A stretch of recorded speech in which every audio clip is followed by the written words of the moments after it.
ಹೊನ್ನಾವರ ತಾಲೂಕಿನ ಹರಡಸೆಯ ಶ್ರೀ ಲಕ್ಷ್ಮೀ ನರಸಿಂಹ ದೇವಾಲಯದಲ್ಲಿ ವಾರ್ಷಿಕ ವರ್ಧಂತಿ ಉತ್ಸವ ವಿಜೃಂಭಣೆಯಿಂದ ಸಂಪನ್ನಗೊಂಡಿತು. ಭಕ್ತಿ ಸಂಗೀತ, ಯಕ್ಷಗಾನದಂತಹ ಸಾಂಸ್ಕೃತಿಕ ಕಾರ್ಯಕ್ರಮಗಳು ಗಮನ ಸೆಳೆದವು. ದೇವಾಲಯದಲ್ಲಿ ಶ್ರೀ ಲಕ್ಷ್ಮೀ ನರಸಿಂಹ, ಆಂಜನೇಯ ಮತ್ತು ಹೊನ್ನಮಾಸ್ತಿ ದೇವರುಗಳ ವರ್ಧಂತಿ ಉತ್ಸವದ ಅಂಗವಾಗಿ ದೇವತಾ ಪ್ರಾರ್ಥನೆ, ಹವನ, ಸಾಮೂಹಿಕ ಸತ್ಯನಾರಾಯಣ ಕಥೆ, ಕಲಶಾಭಿಷೇಕ, ಮಹಾಮಂಗಳಾರತಿ, ಪ್ರಸಾದ ವಿತರಣೆ, ಅನ್ನ ಸಂತರ್ಪಣೆ ಮುಂತಾದ ಧಾರ್ಮಿಕ ಕಾರ್ಯಗಳು ನೆರವೇರಿದವು. ವಿಶೇಷವಾಗಿ ಶ್ರೀ ನರಸಿಂಹ ದೇವರ ಗರ್ಭಗೃಹದ ಪ್ರಧಾನ ದ್ವಾರಕ್ಕೆ ರಜತ ಕವಚ ಸಮರ್ಪಣೆ ಮತ್ತು ಶ್ರೀ ಹೊನ್ನಮಾಸ್ತಿ ದೇವಿಗೆ ಪೂರ್ಣ ಪ್ರಮಾಣದ ರಜತ ಕವಚ ಸಮರ್ಪಣೆ ಮಾಡಲಾಯಿತು.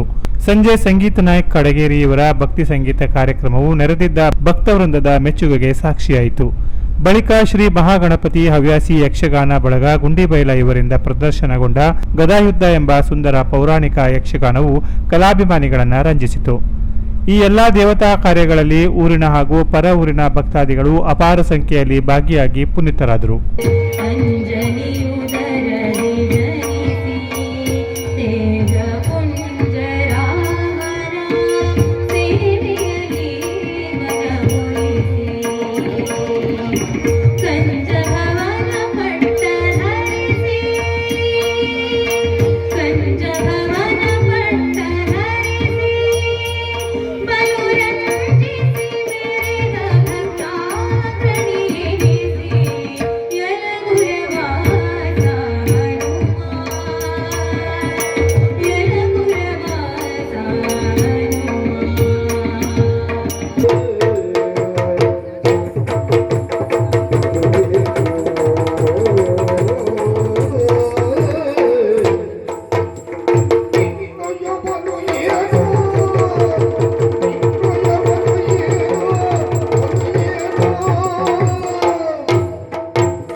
Canara plus news Honnavar.